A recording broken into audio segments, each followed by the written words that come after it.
Hello and welcome to the third race that we're going to look at, covering Battlefleet Gothic Armada's different races, and we are looking at the Orks. As per usual, this will be a three-part series, with this first one looking at the ships. So let's get stuck into it. And here we have the Ork transport ship. So very Ork looking, I gotta admit. I feel the flavour of the Orks is very well done here. So, characteristics: 200 hull, 200 base shields. I've added the shield upgrade to give it 250. Speed 138, rotation 20 degrees a second, detection range of 5000, troop value of 70, 3 defensive turrets, armor 50 front, 25 side, and 25 in the rear. So as you can see, sort of a fairly standard transport layout. Weapons: a single grot prow gun. So as you can see, Ork weaponry is a little bit different. So as it says there, Ork accuracy, well, they don't really have it. Yeah, so they have an even greater distance penalty, and then the guns, well, they don't actually always fire the amount of attacks. So this actually has 2 attacks. Well, it might if you don't actually roll well. You'll actually only get 1 attack. So as you can see, it's always rounded to the inferior values, so realistically we get 1 or 2 attacks. It's not quite so bad here, but on some of the bigger ships with more guns, you can go from having, yay, awesome amount of attacks, to, crud, I wish I could actually hit a broadside of a barn with something. So anyhow, what we do get out of it, other than the 2 attacks, is 2 damage. Yeah, it's not exactly putting out damage, but that's fine. It's not exactly a combat ship. 2-second reload though, 6000 range, a 0.5% chance for critical, and a 90-degree front. So, I mean, like, it is fairly standard for a transport ship to not exactly have a lot of weapons. So traits. So Ork accuracy, as mentioned, it is worse than other races. As you can see there, we've only got a 75% chance at 3k, 50 at 6, 25% at 9k, and they're not hitting anything at 12. Savage boarding though. Not that these ships are going to be able to board anything, as they don't have that capability, but we'll look at it anyhow because it's obviously the same across all the Ork ships. They get 1 additional assault action during boarding, which is awesome. Disorganized, so they're actually more likely to run. They have a slightly higher chance than other races. So as you can see there, they've got a 40% chance at 30% of hull integrity, 16% for a line ship loss, and 4% for an escort ship loss. The big red button. So as opposed to getting all the normal maneuvers that we've looked at with the Imperial and Chaos fleets, they get 1. You hit the big red button and you start going forward very, very quickly. But it will just burn through. You can't turn it off, so you use it and then you have to wait for it to recharge.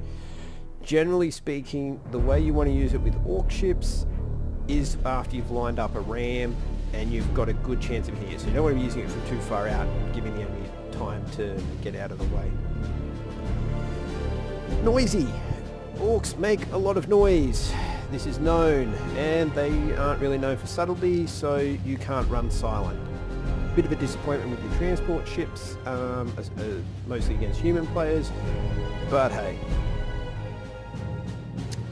Custom. Right, again, this doesn't really apply to these ships, and we'll talk more about this when we get to the line ships. Looted ship. So, because Orks kind of just take whatever and slap some extra stuff onto it, and Even if they create it from scratch, it's just a bunch of scrap metal thrown together and they hope it works, and without getting too far into the lore, because they believe it will work, it will. But what this does mean is fires last 100% longer and hull breach critical damage does 100% more damage. And this is an escort ship, so it suffers the usual escort ship penalties and buffs. So they're a smaller target, so macro weapons have reduced accuracy, and they take more damage from area of effect attacks. Right. Orders. So they've got reload. Yep, mostly you're probably really going to want to use this for the combustion gauge on this particular ship, and actually for that matter most Ork ships. Because like I said, once you use it, you have to wait for it to fully reload. Lock on. Yep, fairly standard. Increases your accuracy and increases your critical chance. Obviously, this is particularly good for Orks because their accuracy is not overly good to begin with. Brace for impact, again, fairly standard. Ship armor increased by 20 points. Enemy's accuracy reduced by 20 points. And because they're Orks and we can't just call it repair, it's hit it with the hammer lots. You're going to see this a bit with Orks. Like I said, they really do theme this quite well. So as you can see there, it's 2 hull points per second for 45 seconds, which does mean they actually repair quite quickly compared to other ships. But as we'll see as we go through, they tend to have more hull than other ships. So as a percentage, it does more or less work out the same. And as it says there, all temporary critical damages will also be repaired. So, that's our transport ship. So into our combat escort ships, we have the Onslaught. And as you can see, relatively mean looking. What does it have? Well, again, we've got some hull integrity of 200, shields of 100, speed of 150, a 15 degree per second rotation, detection of 5,000, troop value of 70, 3 defensive turrets, armor of 75, 25, 25. So this is fairly standard for Ork ships, really strong prow armor, and that is because they like to ram stuff a lot. So, weapons. Now we get 2 grot prow guns, all with the same values as we just saw for the transport ship, except we've slightly increased our chances of hitting because we have 2 of them. Other than that, all the same traits and all the same orders. Right, so the next one, the Savage.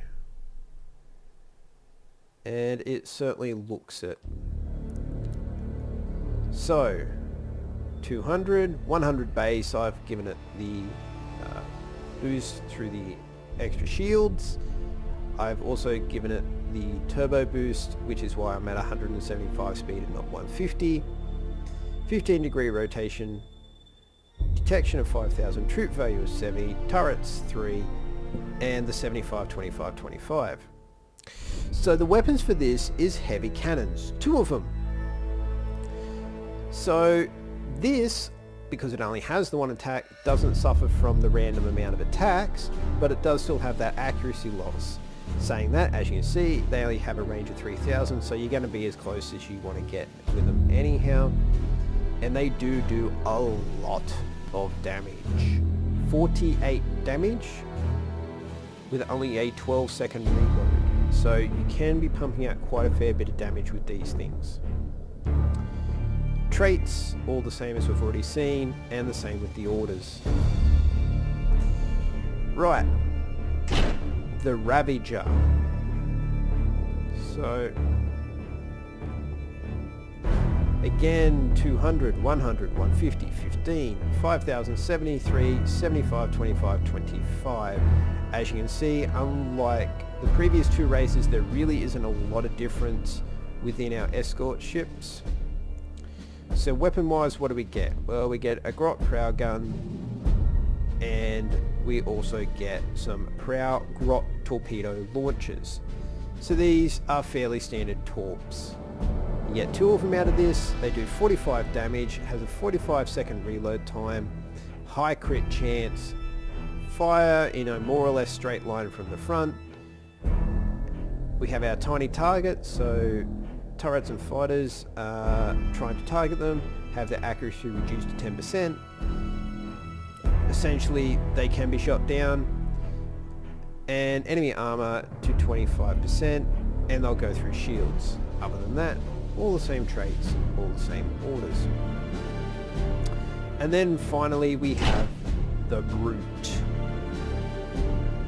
And if you can't tell from the front of this ship and from the name next to Brute, you could pretty much tell from looking at it, it likes to ram. But finally we get into a bit of a difference. 100 hull integrity, 100 shield, fast though, 188. 20-degree rotation, so it's also faster on the rotation. 5,000 detection, troop value 70, turrets of 3, 75, 25, 25 for the armor. Does have a weapon, that would be more Grot Prow guns. But like I said, this thing really is all about the ramming, and as you can see, we even get a Prow ramming. So it's ramming damage increase by 300% for escort ship and by 50% for line ship. So if you run this into other escort ships, it is going to hurt them a lot.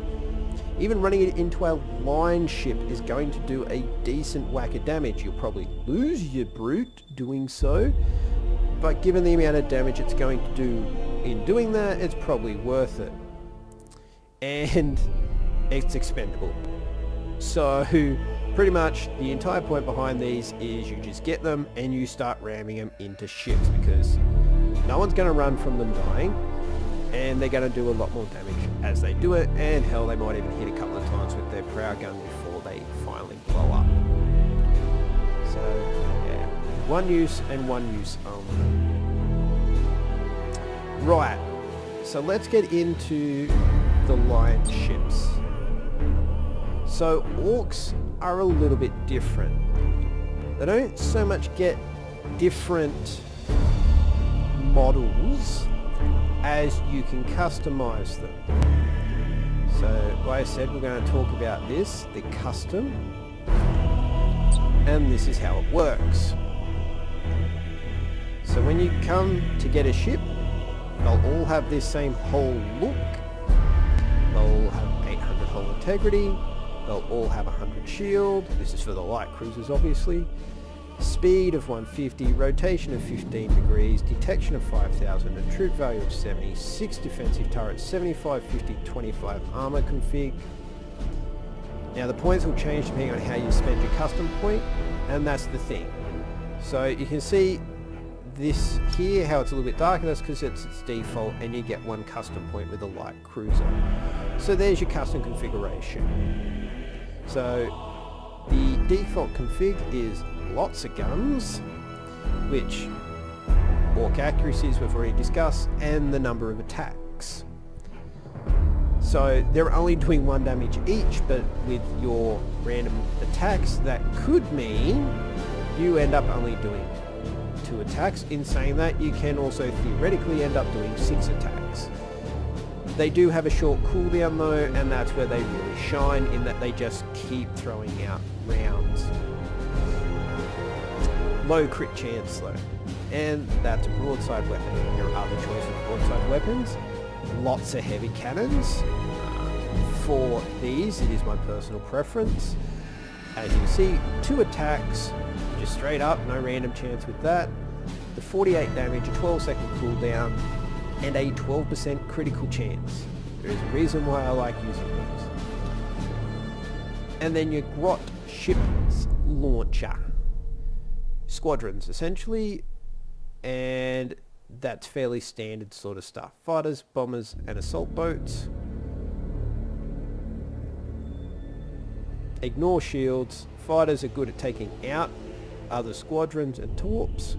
and your assault boats assault actions. We'll talk more about that when we look at the orders for them. So yeah, you know, not bad, and you can pretty much do this with every ship. And then on the prow we can have a weak torpedo launcher, so 4 torps, all the standard stuff we've seen before. Or you can have a mega cannon, 1 attack, 144 damage, 12-second reload with a 3000 range. So it's obviously good with that stupid amount of damage, but because you're going to be spending most of your time on broadside, I tend to prefer to upgrade this and leave the torps. So I tend to run with the heavy cannons. Obviously your ship launcher is also a viable option, and that's going to do both sides. Right, so that's your custom options for your light cruiser. As you can see down here, we have our Ork accuracy, our savage boarding, disorganized, big red button, noisy, custom, and looted ship. As for our orders, we have our 3 special orders and our repair. We can enter the webway, because this is the one thing that doesn't change between races. Then we have our boarding actions. So this is fairly standard for our across the board for our races.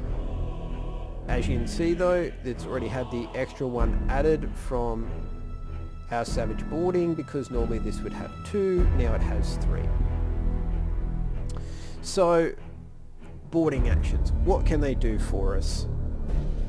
Well, in this case, permanent critical damage. This is awesome. You can take out the subsystems on a ship. You can also start fires, and you can also do hull breach damage, which essentially is just straight up damage to the ship. So the more assault actions, the higher the chance of you getting one of these successful results. Orks have a fairly strong assault action value. While it never actually states it here, and I can't find the exact writing for this anywhere, but I believe it's more or less your troop value versus their troop value, and Orks have a higher troop value. Only by 10 versus, say, the Imperials and the Chaos, but it's still stronger. So that's our boarding action. Oh, and it can also stop warp jump if it's in process. So that's something to keep in mind with your enter the webway, or essentially your flee. It has that 15-second delay. During that 15-second build up, essentially, as the warp engines charge, someone can board you and cancel that. And then we have lightning strike. Pretty much all the same effects as boarding action, except now you have a 360-degree 5,000 range around your ship as you use teleport to teleport on. You do also get less actual assault actions. You'll only get 1 from a lightning strike.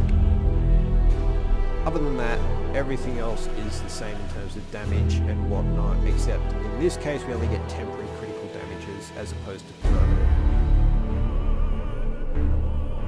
Right, so that's our light cruisers. On to our cruisers.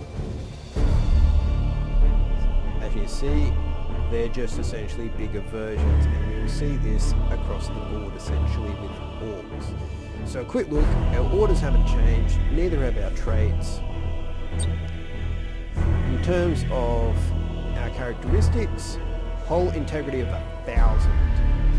This is high. Realistically, this is pretty much battleship levels of hull integrity on a cruiser. 100 shields, 150 speed, 10 degrees rotation, 5,000 detection, 70 troop value, 9 defensive turrets, 75, 50, 25. So, just switching back to default so you can see 2 custom points for a cruiser.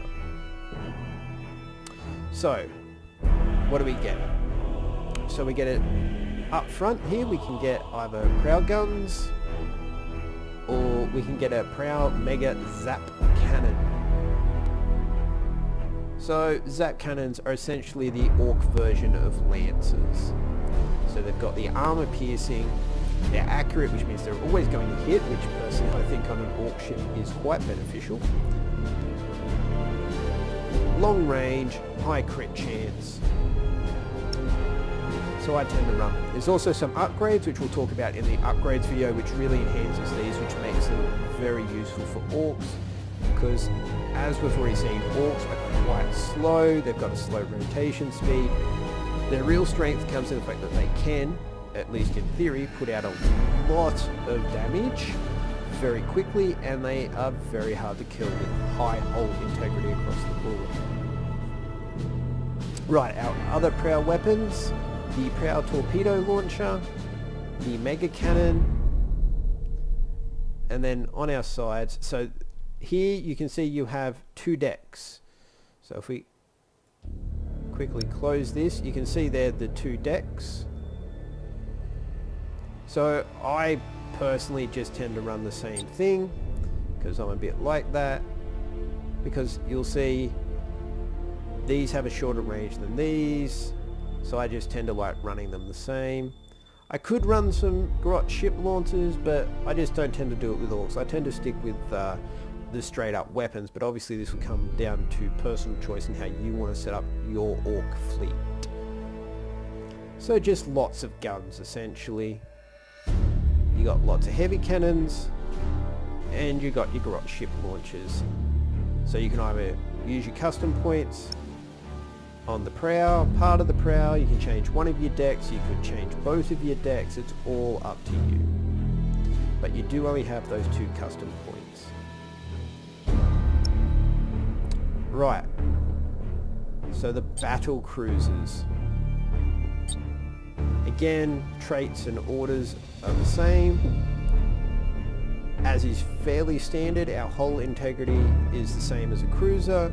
Shields of 100, speed of 150, rotation of 10 degrees, detection 5000, troop value 70, 12 defensive turrets, 75, 50, 25 armor. So what we get on a battlecruiser that we don't get on a cruiser is a turret. So now we can run another prow, and as you can see, we can have grot ship launchers in there, a mega zap cannon, or some turret guns. Now I've gone zap heavy, and that's because of the way I've decided to run my fleet, but obviously you could go launcher heavy, and you still only get the 2 custom points here. So even though you have more you can upgrade, you only get those 2 custom points. So yeah. And for those of you who may have been paying attention, you'll notice that we're up to Battlecruisers and they're still quite cheap. This is fairly standard for Orks. You can get a lot of ships in there. So if we take this back to defaults, that's 136. There's 126 if I go down to the lower, because mega cannon is worth less than a torpedo launcher. But let's say I wanted to go with some grots. 170 points. That's with 2 launcher bays on it, and that's about as expensive as you can make it. So yeah, quite cheap realistically. Right, finally the battleship. So as you can see, these things are quite large, and as you can see now we have 1, 2, 3 decks, as well as a whole bunch of prow weaponry, and what almost looks like a dreadnought on top. Realistically, it's probably meant to be a shrine to Gorka Morka. Don't know which one, just one of them, so I'll just list both. And for those of you who have played the single player game, that appears to be the Space Hulk that's used as the capital ship of the Orks. Right, same traits, same orders. What do we get in weaponry? Okay, so first of all, let's take all this back to default. We now have 3 custom points. So we have 2 turrets up the top, same choices, guns, mega zap cannon, or grots, grot ship launchers I should say. Our forward facing, we have the prow gun, or the prow mega zap cannon. Then we also have a choice between the heavy torpedo launcher, so 8 torpedoes, and the double mega cannon. So now we're getting 2 shots at 144 damage each. And then across our 3 decks of guns, essentially, we have all the same options we've had previously. We now just happen to have 3 of them. So ship launchers, lots of heavy cannons, and lots of guns. No real differences there. As for our characteristics, 1400 hull integrity, 200 shield, 112 speed, 5 degrees rotation, 5000 detection, 70 troop value, 15 defensive turrets, 75 50-50, so a little bit more on the rear end, and that's it. Again, I tend to like running with lots and lots of zap cannons. So that's it. That is Ork ships. So they're a little bit simpler in that you don't have a whole range to choose from, but instead you get to customize them yourself to fit your play style. They've got tough hull, little to no shields though, and they tend to be slow. Also, inaccurate weapons that may or may not actually fire all of their shots. Right, so that's this video done. In the next video we will look at the upgrade skills, favors and crew available to the Orks. I hope you can join us for that, and I hope you learned something from this one. See you next time.